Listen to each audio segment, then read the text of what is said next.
హే కృష్ణ గోదావరి తుంగభద్ర నాగావళి పినాకిని స్వర్ణముఖి నది జల చేలాంచల శుభ కళింగ శుభ విశాఖ మచిలీపట్నాలను అభిషేకించే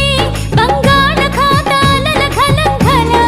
గణిత శాస్త్ర నిపుణురాలు ఆంధ్ర శాకుంతల శతానేక శాస్త్రాలతో